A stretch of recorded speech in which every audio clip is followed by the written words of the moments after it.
Hello जी, नमस्कार and welcome to our channel. इस वीडियो के अंदर टाइप्स ऑफ आरएनए पढ़ने जा रहे हैं।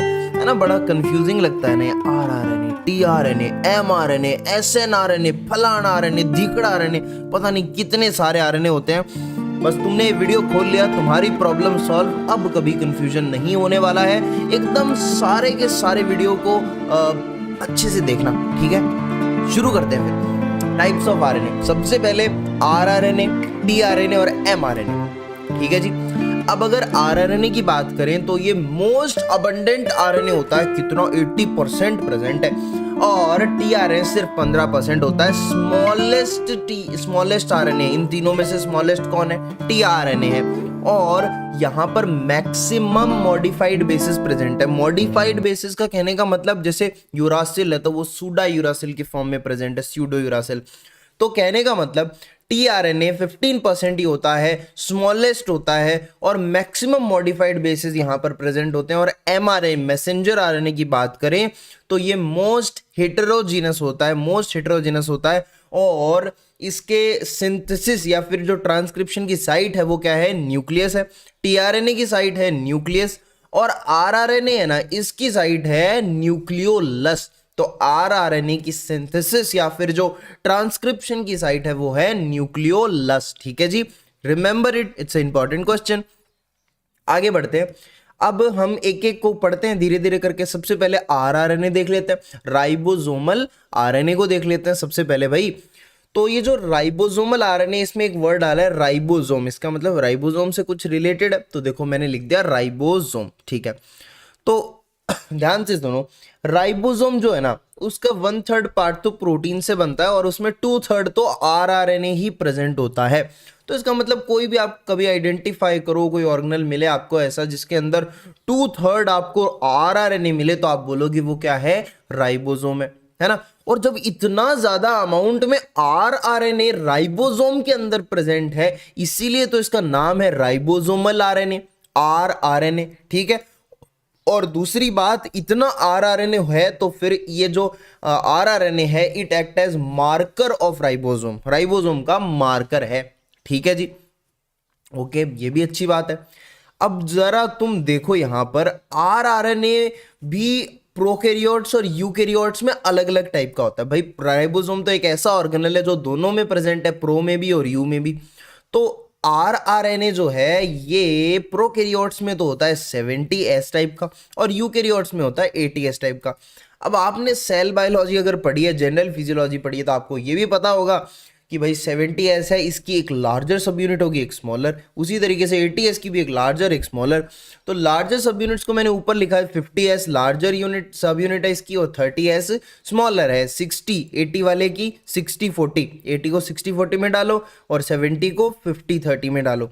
अब इनमें भी 50S वाली जो यूनिट है, इसमें 20S आरआरएनए और 5S आरआरएनए प्रेजेंट है, और 30S वाली सब यूनिट के अंदर 16S आरआरएनए प्रेजेंट है, ठीक है। और 60S वाली जो सब यूनिट है यूकैरियोट्स के अंदर, अब देखो तुम्हें क्या करना है, ये जो 3 है इसको 8 बना दो। मतलब यूकैरियोट्स में हर जगह 80-80 आ रहा है, 8-8 आ रहा है। जैसे मान लो 80S, तो 8 यहाँ पे आ गया। अब देखना, यहाँ 23 था, यहाँ पर देखो 28S आरआरएनए, यहाँ पर 5 था, यहाँ पे 5.8S आरआरएनए, और यहाँ पर 5 का 5 रख लेना एक बार। और यहाँ पे 16S आरआरएनए था प्रोकैरियोट्स में, और यूकैरियोट्स में आके 18S आरआरएनए बन गया, ठीक है। तो ये इस तरीके से आपको यूनिट्स का देखना है। अब देखो, ये जो 20S आरआरएनए वाला पार्ट है और ये जो 28S आरआरएनए है, ये दोनों 23 in the prokaryotes and 28 in the eukaryotes, they act as ribozyme, ribozyme की तरह काम करते हैं, ठीक है। मतलब RNA acting as enzyme, ribozyme जिसको हम कहते हैं। और इसकी क्या एक्टिविटी होती है? Peptidyl transferase activity. तो क्या करता है? पेप्टाइडल ट्रांसफेरेज एक्टिविटी करता है ये। इसके अलावा अगर आपने पता हो, सुना हो, तो जो राइबोजाइम होता है इसका रोल होता है स्प्लाइसिंग के अंदर भी। तो ribosome having role in splicing. Splicing में क्या होता है? इंट्रॉन्स का रिमूवल होता है, ठीक है। तो इंट्रॉन्स का रिमूवल या स्प्लाइसिंग के अंदर राइबोजाइम का रोल होता है। और यहां पर कौन सा आरएनए जो एंजाइम की तरह काम करता है वो है एसएनआरएनए। एसएनआरएनए स्मॉल न्यूक्लियर आरएनए, इसको भी पढ़ेंगे अभी। एसएनआरएनए होता है और इसमें भी U1 U2 एसएनआरएनए, U4 U5 U6 ये सब के सब ये इसकी सब यूनिट्स हैं, ये काम करती हैं। ठीक है, यू क्यों लिखा है मैंने? यू इसलिए लिखा है क्योंकि इट इज यूरासिल रिच है, that's why U1 U2 U4 U5 U6 ये एसएनआरएनए जो होते हैं ये स्प्लाइसिंग के अंदर काम आते हैं। ठीक है, एंजाइम की तरह काम करते हैं इन स्प्लाइसिंग, राइट। और उसके अलावा राइबोन्यूक्लियस पी है, ये भी राइबोजाइम, ये भी जो है ये राइबोजाइम है। ये क्या करता है? ये क्लीव करता है टीआरएनए को, it cleaves the tRNA, right.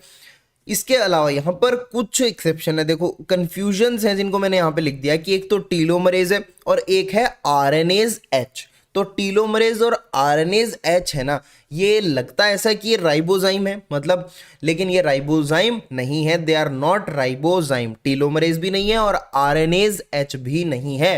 ठीक है, उसके बाद में ये जो 16S rRNA है इस वाली यूनिट का, ये इसका जो सीक्वेंस होता है ना, इस वाली जो यूनिट 16S rRNA है, इसका जो सीक्वेंस है that is complementary to Shine Dalgarno sequence, यानी SD सीक्वेंस के कॉम्प्लीमेंट्री होता है। This is a point to remember. Then let's talk about tRNA यानी ट्रांसफर RNA। कुछ यही काम करता है, ये ट्रांसफर करने का काम करता है। RNA ट्रांसफर इसको बोलते हैं, ट्रांसफर आरएनए इसको हम बोलते हैं, कुछ भी बोलो, है ना। ये क्लोवर लीव शेप का होता है। कैसा होता है? क्लोवर लीव शेप का होता है, कुछ इस तरीके का आपकी स्क्रीन पर आपको दिख रहा है, कुछ ऐसा होता है ये। तो अब इसमें आप ध्यान से देखना, ये 3' एंड है, ये 5' एंड है। 3' पर, यहां 3' पर अमाइनो एसिड अटैचमेंट की साइट है। ट्रांसफर आरएनए नाम से समझ में आ रहा है, इसका मतलब ट्रांसपोर्ट रिलेटेड कुछ फंक्शन करता होगा। ये बिल्कुल वही काम करता है, ये अमाइनो एसिड को पकड़ पकड़ के लाता है। ठीक है, अमाइनो एसिड को पकड़ पकड़ के लाता है ट्रांसफर आरएनए, ताकि बहुत सारे अमाइनो एसिड्स को जोड़ करके प्रोटीन बनाया जा सके। तो अमाइनो एसिड कहां पर आकर जुड़ता है टीआरएनए में? 3' एंड पर आके जुड़ता है। यहां पर एक स्ट्रक्चर दिख रही है आपको, एंटीकोडोन लूप। यहां पर प्रेजेंट होते हैं एंटीकोडोन्स, ये 3' पार्ट, ये 5' पार्ट, यहां पर प्रेजेंट है एंटीकोडोन।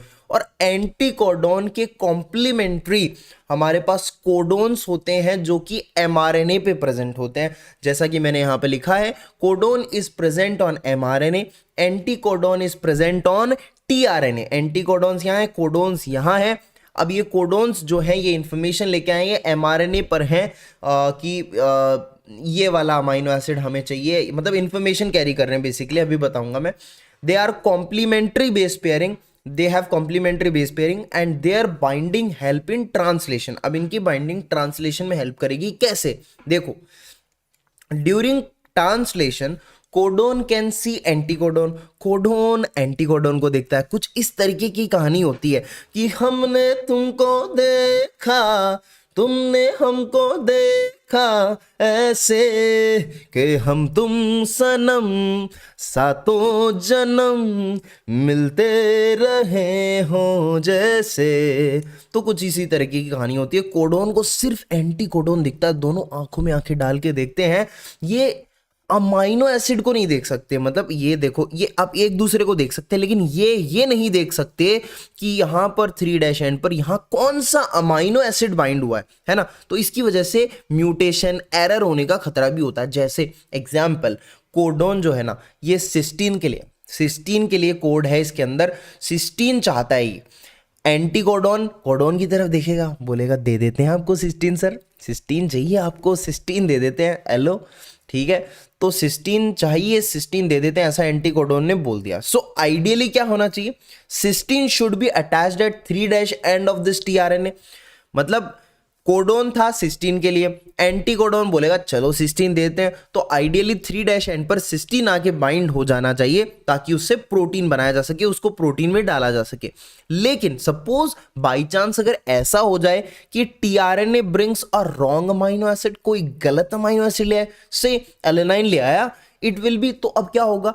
अब अगर यहां पर सिस्टीन की जगह एलेनिन आके जुड़ गया है तो क्या हो जाएगा? प्रोटीन के अंदर एलेनिन जुड़ जाएगा, जो प्रोटीन सिंथेसिस हो रही है वहां पर ये नेक्स्ट अमाइनो एसिड एलेनाइन लग जाएगा। बस यही म्यूटेशन का कॉज होता है, म्यूटेशन इसी तरीके से होता है यहाँ पर।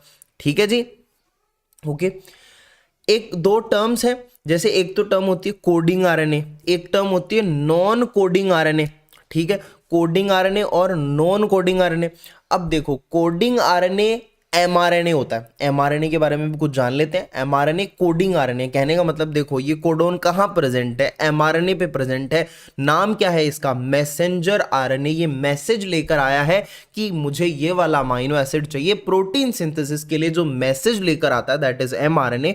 तो कोडिंग आरएनए एमआरएनए को ही बोलते हैं। कहने का मतलब RNA with the codons is called as mRNA coding RNA, right. एक होता है non coding RNA. Non coding RNA, अरे सारे के सारे इसको छोड़कर नॉन कोडिंग आरएनए होते हैं। तो ऑल आरएनए विदाउट कोडोन, सारे के सारे आरएनए जिनमें कोडोन्स नहीं है वो सारे, जैसे टीआरएनए हो गया, आरआरएनए हो गया। अगर मैं साइज की बात करूं तो आरएनए तो वेरिएबल साइज का होता है depending upon ribosome, variable size. और टीआरएनए है, इसमें 70 to 90 और you can say 70 to 100 nucleotides यहाँ पर प्रेजेंट होते हैं। ठीक है, तो कोडिंग नॉन कोडिंग का समझ में आया।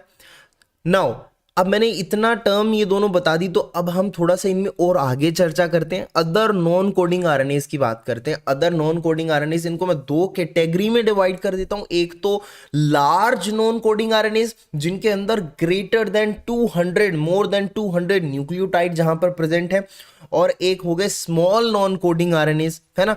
अब लार्ज नॉन कोडिंग आरएनएस जो है ये दो है हमारे पास, एक तो आईएनसी आरएनए और एक है LINC आरएनए। आईएनसी आरएनए, थोड़ा सा नाम पे मत जाना, देखो आई से स्टार्ट हो रहा है, लेकिन जब इसकी फुल फॉर्म देखोगे तो ये होगी लॉन्ग नॉन कोडिंग आरएनए। तो लॉन्ग और ये तो आई है, तो थोड़ा सा डिफरेंट है, याद रखना इस चीज को। INC RNA long non coding RNA, और LINC क्या है, long intervening non coding RNA. ठीक है, अगर इस तरफ बात करोगे स्मॉल नॉन कोडिंग आरएनए वाले केस में, तो यहां पर भी दो कैटेगरीज और फर्दर बना देते हैं, सब कैटेगरीज बना देते हैं। 150 न्यूक्लियोटाइड जिनके मतलब अराउंड 150 न्यूक्लियोटाइड जिनमें है ना, और एक अराउंड 20 to 30 यानी काफी कम न्यूक्लियोटाइड जिनमें प्रेजेंट है, वो स्मॉल की कैटेगरी में आते हैं। अब 150 वाले कौन से हैं, पहले नंबर पर SNRNA यानी स्मॉल न्यूक्लियर आरएनए, है ना, छोटा न्यूक्लियर आरएनए। और एक है SNORNA। What is difference, SNRNA small nuclear और SNO स्मॉल न्यूक्लियोलर। ठीक है, स्मॉल न्यूक्लियर SNRNA और स्मॉल न्यूक्लियोलर SNORNA, राइट। अब बात करते हैं 20 to 30 वाले न्यूक्लियोटाइड्स की। ये कौन से आरएनए हैं जिनके अंदर इतने न्यूक्लियोटाइड्स हैं, एक तो PI, मैं प्रेम प्याला PI, तो PI आरएनए। अच्छा, फिर सर इसमें तो कुछ बड़ा अजीब सा दिख रहा है, यहां पर मेरे को BV दिख रहा है, ये BV लिखा है क्या, BV number 1 by BV number 1, BV number नहीं, BV नहीं है, ये है PV, PIWI इंटरैक्टिंग। तो PIWI इंटरैक्टिंग PI आरएनए। ठीक है, आपको पता है ये MC है सर, MC क्या बात कर रही हो यार आप, MC मतलब मोस्ट कॉमन, जहां भी हम मोस्ट कॉमन हमें बोलना रहेगा हम बोलेंगे MC। ठीक है, मतलब मोस्ट कॉमन, ठीक है, वो नहीं जो आप सोच रहे हो।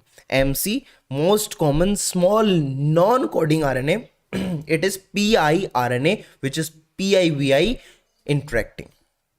दूसरे नंबर पर लहू लग गया, तो ये वो वाला नहीं है, ये है SIRNA small interfering RNA, SIRNA। और तीसरे नंबर पर MIRNA, वो MI कौन सा, अरे ये अलग है, ये माइक्रो आरएनए है, ये माइक्रो आरएनए है MIRNA। तो इस तरीके से हमने टाइप्स ऑफ आरएनए जो है हमने पढ़े हैं। ये मैंने माहौल बनाया है ट्रांसक्रिप्शन आपको पढ़ाने से पहले।